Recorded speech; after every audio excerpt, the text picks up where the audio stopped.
Hello， 大家好，我是杨比尔，欢迎来到比尔的财经厨房。黎巴嫩首都贝鲁特当地最大的港口日前发生了大爆炸，爆炸当时的场景透过了网络传遍了全球，爆炸的威力之巨大，一时让人难以相信是真实发生在世界某个角落的事情。贝鲁特的爆炸让人想起这个国家正在遭遇史上最巨大的通货膨胀，恐怕也像爆炸的震波一样重创了黎巴嫩的经济。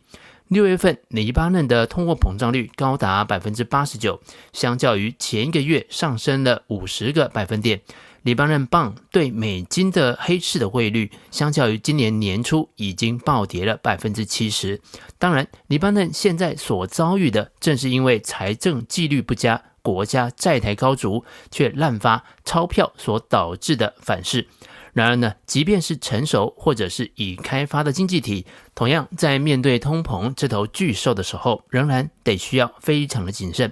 今天我们就来谈谈通货膨胀、CPI 消费者物价指数，以及它对你在投资决策上的影响。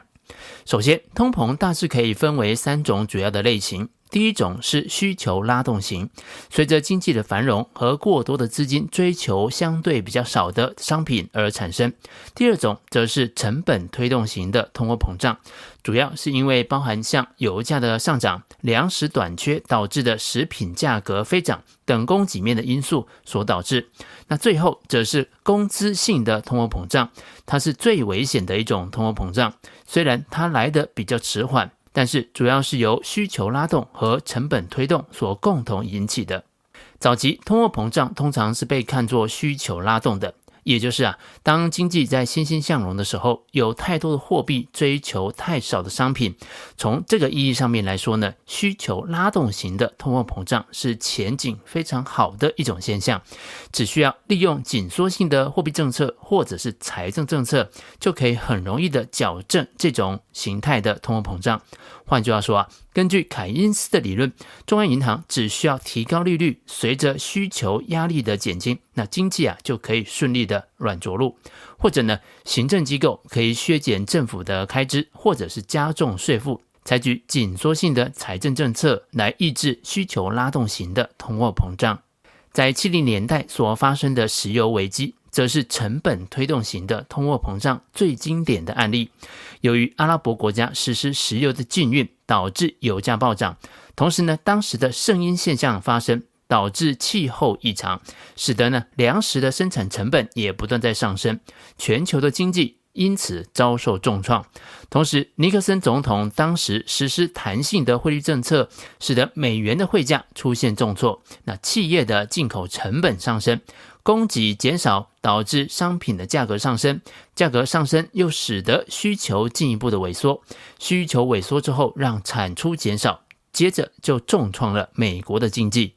和需求拉动型的通货膨胀来做比较，成本推动型的通货膨胀更像是空头市场型的通货膨胀。更麻烦的是呢，我们所熟悉的凯恩斯学派并没有什么可以解决成本推动型通货膨胀的特效药。如果是使用扩张性的财政政策或者是货币政策来减少失业、抑制衰退呢，将导致更加严重的通货膨胀。而如果是利用紧缩性的政策来压抑通货膨胀，将会使经济走向更糟糕的衰退。那这也正是成本推动型的通货膨胀通常使得中央银行束手无策的原因所在。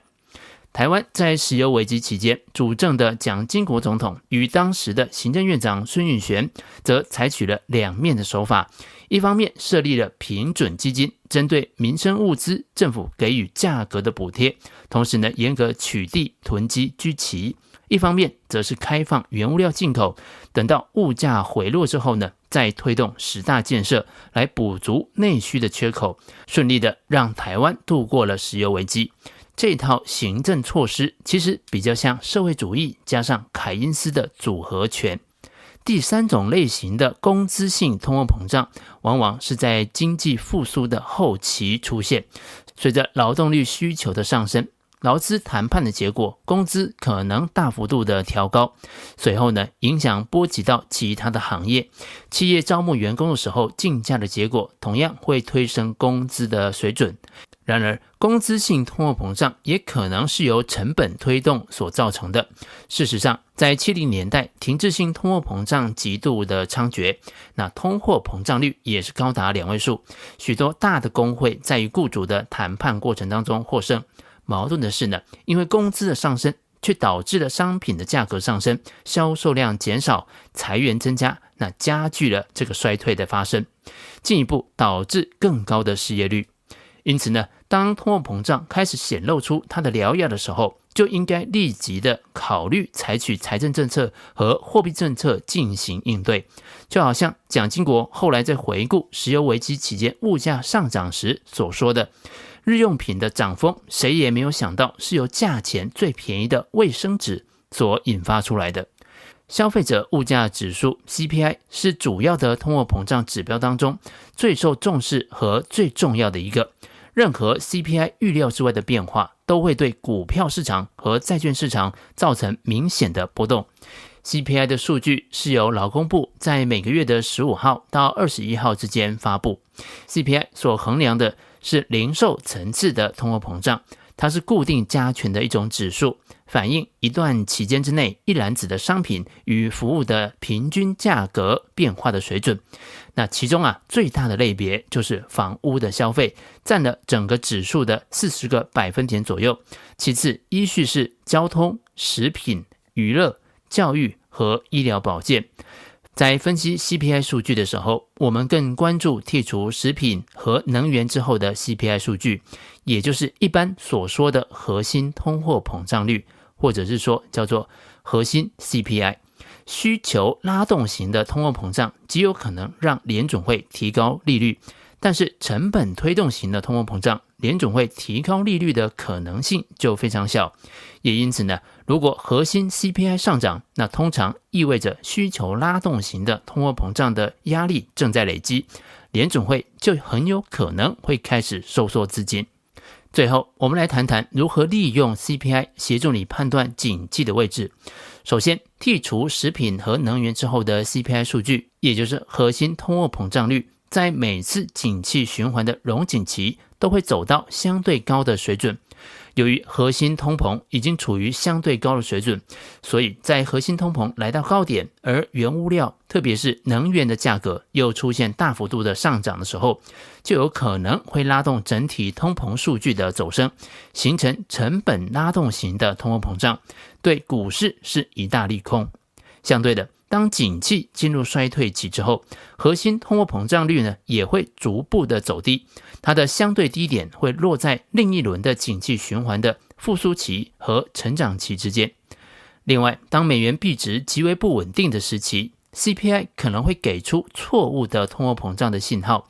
原因很简单，如果美元快速的贬值，那进口商进口的成本呢则会增加， CPI 指数就会上升。但是在联准会看来，这种通货膨胀可能并不是那么令人担心的。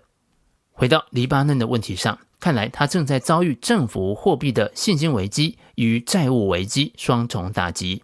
我想尽快与 IMF 达成纾困的协议，恐怕是最痛苦但也最有效的解决方案。好，以上就是比尔的财经厨房想要提供给你的，让我们一起轻松活好每一天。我们下次见，拜拜。